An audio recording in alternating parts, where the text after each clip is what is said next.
Pada video bagian kedua cara membuat detektor emas ini, kita akan menggambar ulang skematik diagram sirkuit elektronik berdasarkan skematik blok yang sudah kita simbolisasi. Pada bagian ini, false generator, post white, kemudian back EMF delay, sample time, semua menggunakan IC 555. Nah, IC 555 ini untuk pin nomor 1, semua pin nomor 1, ya ini pin nomor 1, semua kita hubungkan ke negatif. Oke, semua dihubungkan negatif. Sedangkan untuk pin 8 IC 2, pin 8 IC 3, pin 8 IC 4 semua dihubungkan ke positif. Kemudian untuk pin nomor 4 IC 1, pin nomor 4 IC 2, pin nomor 4 IC 3, pin nomor 4 IC 4 semua juga ke positif. Oke. Kemudian datasheet dari IC 555, pin nomor 5 itu threshold melalui kapasitor 10 nanofarad kita salurkan ke negatif atau hubungkan ke negatif. IC 2 juga begitu, pin 5 IC 3, pin 5 IC 4 juga kita hubungkan ke negatif lewat kapasitor 10 nanofarad. Untuk pin 6, 7 di IC 2, IC 3, IC 4, semua pin 6 dan 7 kita gabung karena nanti ini terkait drive, namun belum digambarkan nilai resistor dan kapasitor yang mendrive, namun karena sama semua kita hubungkan. Sedang pin 3 adalah output datasheet dari IC 555, pin 2 adalah input. Untuk output IC 2 melalui 470 picofarad masuk dia ke pin nomor 2 IC 3. Kemudian di pin 3 keluaran IC 3 melalui kapasitor 220 pico juga masuk dia ke pin 2 sebagai jalan input untuk IC 4. Sekarang yang tadi belum kita tambahkan yaitu drive, di mana drive untuk IC 2 resistor masing-masing 15K, kemudian 3,3K dan 4,7K. Semua drive juga ke negatif melalui kapasitor 10 nanofarad. Untuk IC 1 false generator, nah koneksi antara pin 6 dan pin 7 beda sendiri, di mana dia melalui kapasitor pembangkit frekuensi di sini nanti sebesar 47K dan 39K, dan pemilih frekuensi sendiri ada 100 nanofarad dan 10 nanofarad, di mana untuk 100 nanofarad frekuensi sekitar 100 Hz dan 10 nanofarad sekitar 1 kHz. Nah, semakin tinggi frekuensi akan semakin bagus dia untuk menangkap objek yang lebih kecil.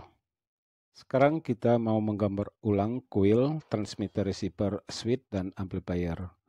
Nah, ini dia. Kita gambarkan separuh dari IC 5532 dulu untuk simbolisasi. Kita mulai dari IRF 640. Drain dari MOSFET IRF 640 ini mendapatkan positif 9 volt lewat coil 1,75 ohm yang diparalel dengan resistor 560 ohm. Kemudian source dari MOSFET ini mendapatkan negatif atau ground.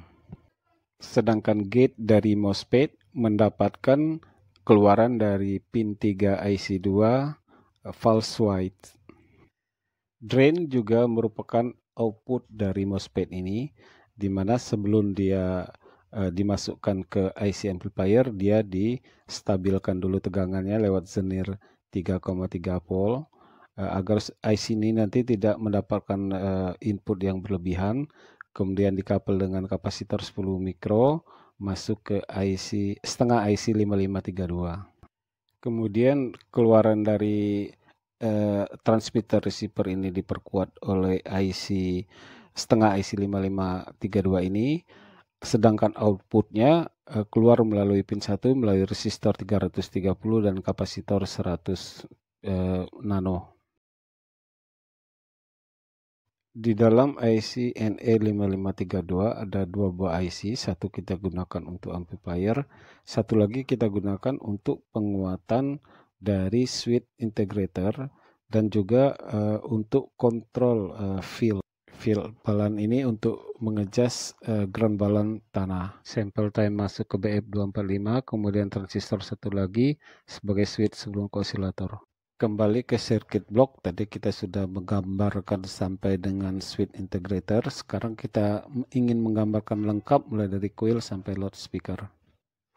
Ini keseluruhan circuit elektronik mulai dari coil, amplifier, kemudian control field, kemudian integrator, switch, kemudian osilator IC555, transistor penguat, dan speaker. Berikut kita ingin menggambar ulang sirkuit blok baterai. Baterai A, baterai sisa-sisa HP 6 kali 3,75 volt, dan baterai B 8 kali 1,5 volt, baterai AA biasa.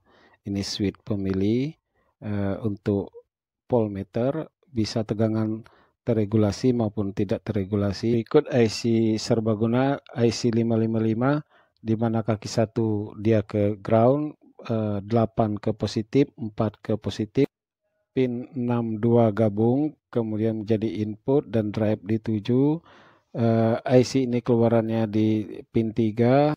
Pin 3 melalui kapasitor 47 mikrofarad, masuk dia ke diode multiple, kemudian oleh diode pole multiple ini tegangan dinaikkan, kemudian diratakan oleh kapasitor, kemudian distabilkan oleh zenir diode 5,1 volt, dikasih lampu indikator merah penanda bahwa plus 5 volt on. Untuk negatif 5 volt kita gunakan IC 79L05, keluaran minus 5 volt. 9 volt dianggap zero dari tegangan kembar. Minus 5 volt juga dikasih LED warna hijau sebagai penanda on. Sekarang saya akan menunjukkan cara kita membuat kuil pendeteksi. Kuil pendeteksi ini saya beli dari toko, digulung dalam bentuk seperti ini. Karena gulungan dari toko sudah seperti ini, sebenarnya kita bisa mencari jar plastik yang cocok, yang diameter jarnya sesuai dengan kebutuhan kita, atau pendekatan jumlah lilitan seperti yang kita gunakan sekarang 60, taruh di jar kemudian kita pisahkan. Pendekatan lain kita mengukur nilai ohm dari panjang kawat, masukkan ke jar lalu kita lilit dengan isolatif terus menerus sehingga mengeras. Nanti dia akan sangat keras bila kita lilit terus. Nah, ini contoh yang belum kita lilit, baru beberapa titik saja. Ini beberapa titik, memang dia tidak terurai, namun tidaklah sekuat apabila sudah kita isolatif secara penuh. Ini contoh kuil yang sudah kita isolatif secara penuh, kuat dan siap kita gunakan. Ini adalah foto bagian per bagian dari skematik diagram. Kita bisa nanti hold, kemudian short screen diperbesar sehingga bisa menjadi patokan bila ingin merakit detektor emas ini. Ini skematik diagram secara keseluruhan, lengkap dengan pin out, IC dan transistor. Dalam kita bekerja menggunakan detektor emas ini, kita hendaknya dilengkapi dengan pin pointer, di mana pin pointer ini membantu mengidentifikasi secara lebih jelas titik yang dideteksi oleh detektor sebelumnya.